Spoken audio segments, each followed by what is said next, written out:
와, 이거 뭐야? 에르그리프 틴즈라고 박스도 이렇게 한 거야? 완전 귀엽다 이거. 서울리안. 안녕하세요, 서울리안입니다. 짜잔! 오늘은 에이수스의 젠북 플립 S 소개해드리도록 할게요. 뭔가 다른 영상보다 좀 더 신나 보이나요? 네, 맞습니다. 제가 올해 시장조사 자료 보면서 좀 놀랐던 게 있어요. 작년에 애플보다 랩탑 판매량이 에이수스가 훨씬 많고 외산 브랜드 중에서는 1위를 했다고 하더라고요. 그래서 에이수스의 올해 행보가 굉장히 궁금했는데 이렇게 신제품을 소개할 수 있게 돼서 많이 신납니다. 얼른 보여드리도록 할게요. 제가 젠북 몇 번 소개했었는데 오늘은 그 중에서도 플립 S입니다. 단어처럼 완전히 플립이 돼서 태블릿 형태로 사용할 수 있는 투인원 랩탑 중에 하나예요. 처음 박스에서 꺼낼 때 박스가 에르고 리프트 힌지 스타일로 싹 올라오는데 귀여운 느낌이 먼저 들었거든요. 그런데 또 막상 손에 잡고 꺼낼 때는 알루미늄에서 느껴지는 완전 차갑고 싸늘한 느낌이 간단하고 진지한 느낌이 들더라고요. 최근에 랩탑 시장이 경량화와 게이밍으로 양분화되고 있잖아요.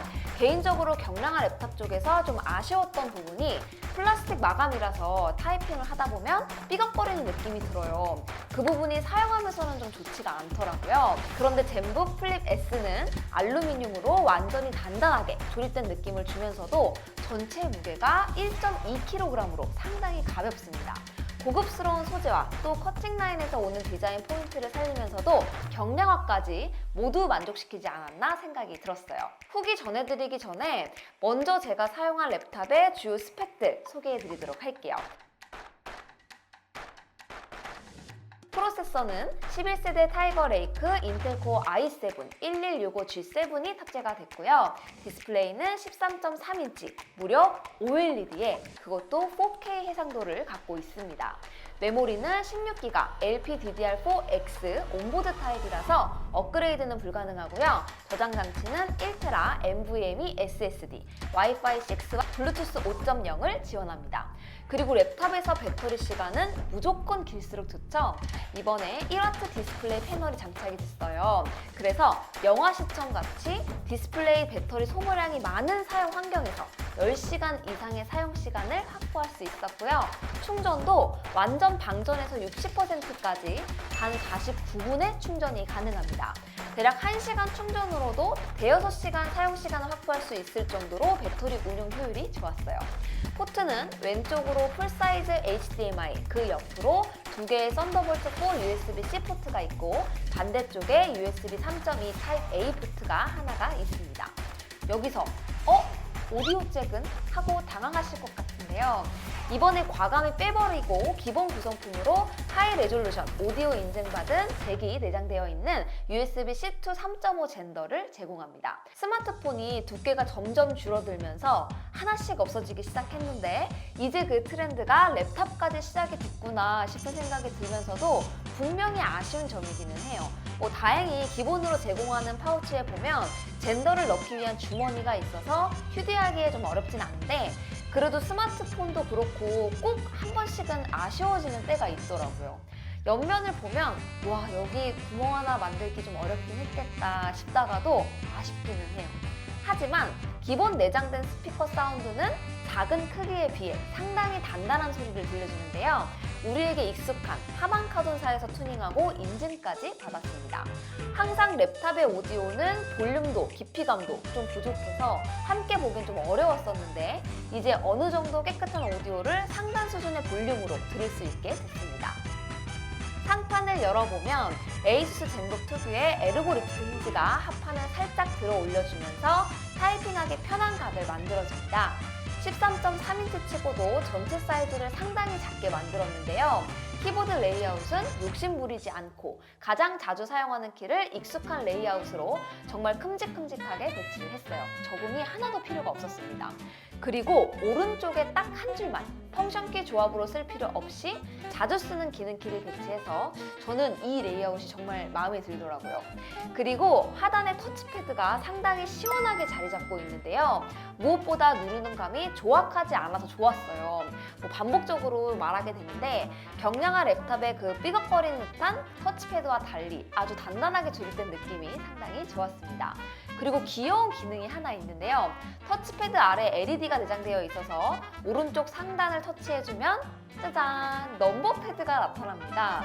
사이즈상 넘버패드를 배치하기는 좀 어려웠는데 그걸 이런 식으로 해결을 했어요. 실제로 눌러보면 자연스럽게 원하는 대로 눌려서 실제 활용도도 상당히 높습니다. 또 이걸 열어둔 상태에서도 터치패드로 그냥 자연스럽게 쓰면 알아서 인식하고 커서를 옮겨주기 때문에 번거로움도 적었어요. 랩탑은 데스크탑처럼 모니터를 바꾸면서 사용하기 어렵기 때문에 랩탑을 바꾸기 전까지는 내장 모니터는 그대로 쓸 수밖에 없거든요. 그래서 더 꼼꼼히 볼 수밖에 없는데 이거 완전 기대 이상입니다. 일단 패널부터 시작을 해보면 13.3인치의 OLED 패널을 사용했습니다. 덕분에 100만 대 1 명암비는 물론이고요. DCI P3 100% 색 영역을 재현할 수 있습니다. 저도 올해부터 알파7 S3를 사용하면서 4K 10비트 촬영을 기본으로 하고 있고 늘어난 색 정보만큼 후반에서도 정확한 컬러 그레이딩과 또 모니터링에 대한 필요성이 커지고 있거든요. 윈도우 진영에서도 이제 적극적으로 세계관 지원을 시작하는 것 같아서 앞으로 선택지가 더욱 많아질 것 같아요. 처음 노트북을 딱 열고 익숙한 팬텀 스티커가 보여서 이게 뭔가 싶었었는데 이것 역시 정확한 색역을 표현하는 기기에 대한 인증이라고 해요. 그러면서도 블루라이트는 기존 LCD 패널 대비 70% 가까이 줄었다고 하니까 장시간 사용해도 눈의 부담은 현저히 줄었습니다. 그리고 이 작은 사이즈의 4K라니요. 일단 랩탑으로 타이핑을 하면서 사용을 할 때는 디스플레이와 눈 사이 거리가 어느 정도 있기 때문에 높은 해상도를 직접 체감하기는 어려워요. 다만 고해상도의 사진을 편집을 하거나 4K 영상을 픽셀 투 픽셀로 감상할 때 최종 결과물을 어느 정도 예상할 수 있어서 편했습니다. 특히나 젠북 플립 S는 플립이라는 제품명에서 알 수 있듯이 힌지를 360도 뒤집어 접으면 태블릿으로 사용을 할 수가 있는데요. 이렇게 되면 자연스럽게 눈과 거리가 가까워질 수밖에 없어서 이 상태에서 웹서핑을 하고 문서를 읽고 하다 보면 특히나 텍스트를 보는 데서 체감이 확 됩니다. 사무용 경량화 랩탑이 아니라 디스플레이 스펙을 보면 색과 디자인을 다루는 전공자들이나 현장에서도 사용할 수 있는 제품으로 많이 활용될 것 같아요. 게다가 여기에 기본 구성품으로 제공되는 스타일러스 펜을 통해서 필기와 드로잉을 할 수 있습니다. 랩탑 내에 수납되지는 않아서 항상 휴대하기보다는 파우치에 넣어두고 필요할 때 쓰는 정도로 충분했고요. 4096단계 필압 부분이 되니까 사진 편집할 때도 그냥 펜으로 쓱쓱 브러쉬를 해서 작업도 굉장히 빨랐고 특히 마스킹 작업할 때 경계면도 자연스럽게 잘 표현됐습니다. 그림은 도저히 그림이라고는 못하겠고요. 낙서 정도 직접 해봤는데요.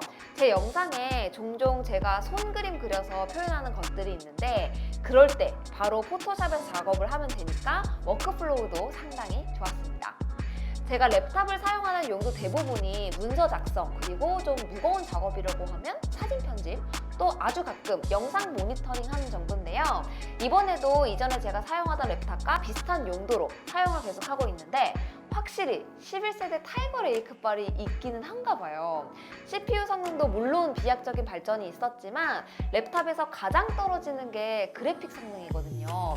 게이밍 랩탑처럼 크기가 상당히 커지지 않고서야 별도의 그래픽 카드를 탑재하기는 좀 어렵기 때문에 프로세서 내장형 칩셋을 사용해야 하는데 다들 아시겠지만 인텔 내장 그래픽 성능이 진짜 처참하죠. 그런데 이번에 랩탑 프로세서에서 가장 크게 와닿는 변화, 타이거 레이크의 아이리스 X이라고 부르는 칩셋이 탑재가 되면서 기존 아이리스 대비 i5만 해도 2배 이상의 성능을 내줍니다. 그런데 i3의 경우는 아이리스 X가 적용되지 않았기 때문에 그래픽 성능 활용도가 높다면 i5 이상을 선택하는 것이 좋습니다. 그리고 인텔이 타이거 레이크와 함께 발표한 인텔 이보 플랫폼 기반으로 만들어졌는데요.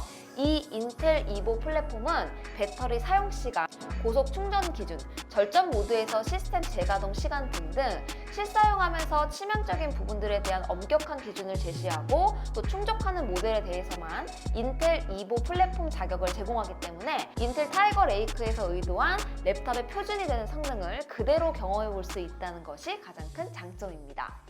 최근에 랩탑 시장에서 가장 빠르게 성장하고 있는 브랜드는 단연 에이수스였는데요. 리뷰를 하면서 기발한 아이디어의 제품들 몇 가지 소개도 했지만 2021년 올해 처음 리뷰한 에이수스 젠부 플립 S는 기발함보다는 단단한 기본기로 취향을 사지 않고 누구에게나 어울릴 만한 랩탑이라는 생각이 들었습니다.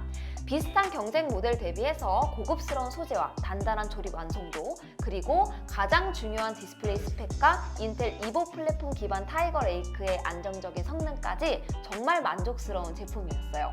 딱 하나, 오디오 잭이 없다는 거?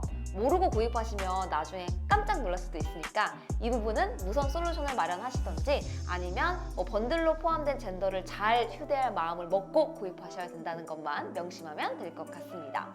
궁금한 점 남겨주시고요. 그럼 저는 다음 영상에서 인사드리도록 할게요. 안녕히 계세요. M1 맥북 프로는 부트캠프도 안 된다는데 랩탑은 이걸로 그냥 쓸까? 맥 프로도 있는데.